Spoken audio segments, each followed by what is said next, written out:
আসমানিরে দেখতে যদি তোমরা সবে চাও, রহিমউদ্দির ছোট্ট বাড়ি রসুলপুরে যাও।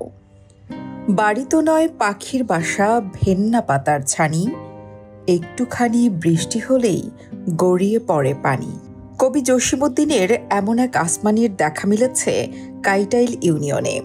ভাঙা টিনের ছাউনি, ছেঁড়া পলিথিনের বেড়া, বৃষ্টি এলেই পানি গড়িয়ে পড়ে।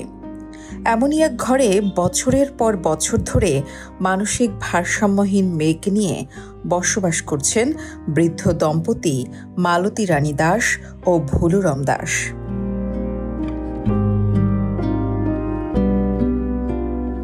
নেত্রকোনার মদন উপজেলার বারোরি গ্রামে এক ছেলে ও এক মেয়ে নিয়ে সংসার ছিল বৃদ্ধ এই দম্পতির। অভাবের কারণে নিজের বসত ভিটে বিক্রি করে অন্য জায়গায় একখণ্ড জমি কিনেন তারা। বাকি টাকা দিয়ে সংসারের খরচ মিটিয়ে বিয়ে দেন ছেলে মেয়েদের। কিন্তু বিয়ের কয়েক বছর পরেই ছেলে স্ত্রীর সন্তান নিয়ে আলাদা হয়ে গেছেন।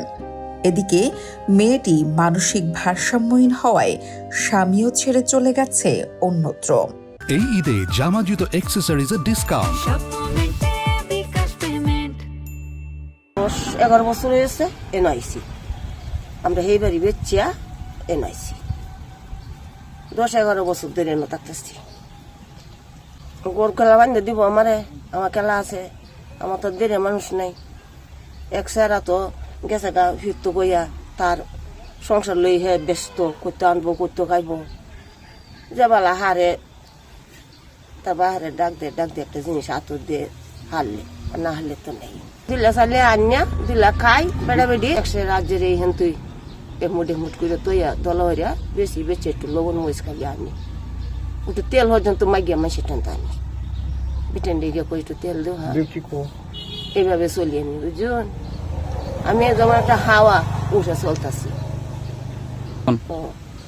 আমার খাওয়া চোর না গিয়া দেখুন এইটা উন্নাটা হিন্দি সায়াটা হিন্দি এবার তাহি হারাই ঘরে গেলে ঘরে একটা কাপড় ভরি পরিয়া হারাত যাই, এইটাও মাসে দিছে ঈদের সময়। এই একটা সাহায্য খাইছি, এই একটা খাওয়া চোখর দেয়, আর কিছু তো আমার দেয় নাই। আমরা হিন্দু স্বজাতি তারা এনো নাই গেলে সে এলাক দিব দিল, এই আপনারা যাতে দেয় না দিল সরকারে কত মাল দিতেছে না, আমার কিন্তু মাল ঠাল দেয় না। ঈদের সময় 10 চাল দিত, এই নামটাও কয়েল তোমার নাম নাই গড়িয়া এসছি আগে তারা বইয়ে রয়েছি। মালতী রানীর বাড়ি গেলে দেখা যায় তার অসুস্থ স্বামী ভুলুরম দাস জামা কাপড়ের অভাবে গামছা পরে আছেন। স্ত্রী মালতী রানীরও দিন কাটছে এক কাপড়ে। আশেপাশের লোকজনের কাছে টুকটাক যা পায় তা দিয়েই চলে তাদের সংসার। এই একটা গামছা হিন্দা চাই, লুঙ্গি টুঙ্গি আমার নাই, সরকার আমার দেহে না, এই বিড়ি বিক্রি আনে পরে খাই দুলা। তাদের এমন মানবেতর দিনে একমাত্র এগিয়ে আসেন প্রতিবেশীরা। তাদের প্রত্যাশা বৃদ্ধ এই দম্পতির পাশে এগিয়ে আসবেন সবাই। আমার গ্রাম হইল পাশের গ্রাম, তো প্রতিদিন যাওয়া আসা করি দেখি যে এরা এইভাবেই থাকে। অনেক দরিদ্র বর্তমান যুগে বাংলাদেশে এরকম দরিদ্র ফ্যামিলি আর নাই, তো এই ফ্যামিলিটা দেখলেও সবারই মায়া লাগে। তো আমি অনেক সময় জিজ্ঞাসি, ওই কাকা অনেক অসুস্থ এবং হাত ভাঙ্গা, চাষি ভিক্ষা করে, বাড়ি থেকে ভিক্ষা করিয়া যতটুকু পায় অতটুকু দিয়া চলে। কোনো সময় না খায়ও তাই, যেমন বৃষ্টি বাদল থাকলে অনেক সময় মানুষের বাড়িতে যাইতে পারে না, তো এদিন না খায় তাই, তো অনেক কষ্ট আমরা দিই, সব সময় দিই।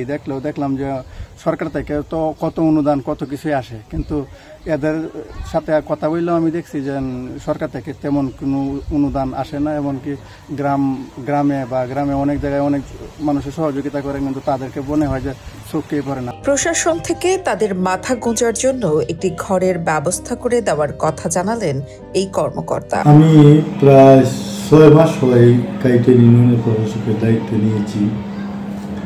এর মধ্যে হয়তো এইরকম পরিবার এই কাইটাইল ইউনিয়নে আসে, আসলে সেটা আমার জানা ছিল না, যে এই সমস্ত পরিবার একবারেই খেতে পাচ্ছে না, ঘর নাই, এরকম হয়তো যদি থেকে থাকে, আমরা সর্বাত্মকভাবে উপজেলা নির্বাহী কর্মকর্তা মহোদয়কে ওনাকেও দেখাবো যে এরকম পরিবার আছে।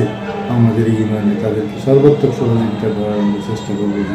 নুন আনতে পান্তা ফুরায় যে ঘরের, সে ঘরে মানসিক ভারসাম্যহীন মেয়েকে নিয়ে কোনো রকম খেয়ে না খেয়ে দিন পার করছেন বৃদ্ধ এই দম্পতি।